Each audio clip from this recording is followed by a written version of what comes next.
How we all feeling today, guys? So my name is Ian Smith. I'm one of the co-owners of the Atilis Gym of Belmar, New Jersey, along with my business partner, Frank Trombetti. Some of you guys may know our story. Some of you guys may know part of it. I'm going to tell you the story. I'm going to give you an update for those because it does continue. And I'm going to tell you what kind of lessons that we've learned along the way about the power of the individual and how much all of you can make a difference in your communities and in your country. So we all know the beginning of the story. COVID came. I think they scared the bejesus out of all of us. I think everybody got a little bamboozled from the start. And we weren't super excited about the idea of shutting down, but we didn't have enough information to confidently stay open. So we closed our doors, but Frank and I never stopped working. We had just bought our gym 8 months prior to the shutdown. We bought an absolute dumpster fire of a gym, and through hard work and perseverance and faith in our own abilities and faith in the American system, we knew that we could succeed, and we did. We turned that gym around almost overnight. We went from having about 90 people a day coming through to about 270 in the course of a couple months. Our hard work paid off, and we shut down, and we went to work. We had a lot of renovations to do, but most importantly, we started paying attention. We started paying attention to the science, and we started paying attention to the politics, the two most important things right now. So very quickly, we saw red flag after red flag after red flag. The science wasn't necessarily adding up. Frank is the guy who understands a lot of this, and we wanted to understand how the virus worked, how it was transmitted, how it was treated, and we were left with a lot of questions and not a whole lot of answers from our elected leaders. So we found them ourselves, and the answers that we found were quite the opposite of what we were being told by our government.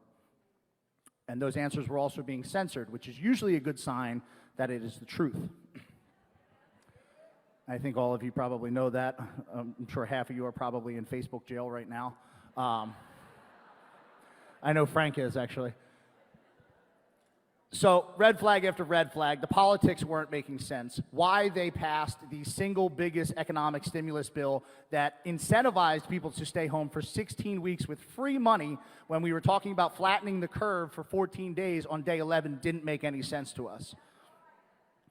So we decided that we were going to reopen. We were going to reopen safely, and we were going to do it publicly because we wanted to show every small business, every school, every church, and every individual that there was nothing to fear and that we were in control of our own health and our own freedoms and our own liberties. What we saw overnight was the greatest surrender of American rights and liberties that have ever come upon this nation, and we were not okay with that. This is the greatest country on God's earth, and we weren't ready to give it up, and we're still not ready to give it up. So we decided we were going to reopen. We did our homework. We decided we were going to go so far above and beyond what Big Box was being required to do that it would be absolutely absurd to shut us down. We put in a 15-point safety protocol.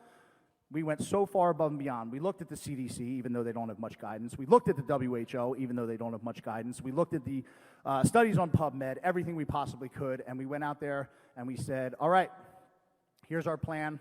We're going to open. That got the attention of Tucker Carlson, and that was the can of gasoline on the fire. It thrust us into the national spotlight, and I went on Tucker Carlson, and he asked me the question, you are about to defy your governor and open your business. Are you ready for that? And I said, yes.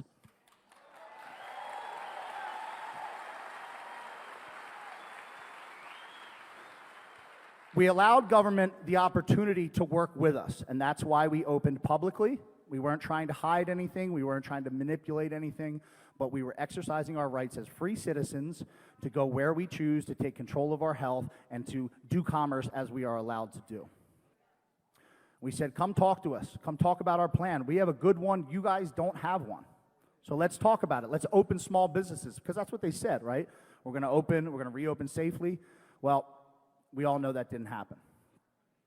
So we said, all right, we're opening. And we chose to do so publicly because we had this really bad feeling that these people didn't have good intentions. We had a feeling that they were going to come at us and they were going to try to silence us. They were going to try to shut us down and bankrupt us. We didn't know what they were going to do. It took a lot of faith to take that step. We were going against the Leviathan of government. And we were okay with that as long as everybody would see what they would do and how far they would go to ensure your compliance. And they went pretty far. To date, we've got about 80 municipal citations. We have 9 criminal charges. We've been fined $15,476 per day for every day that we were in operation for over 4 months.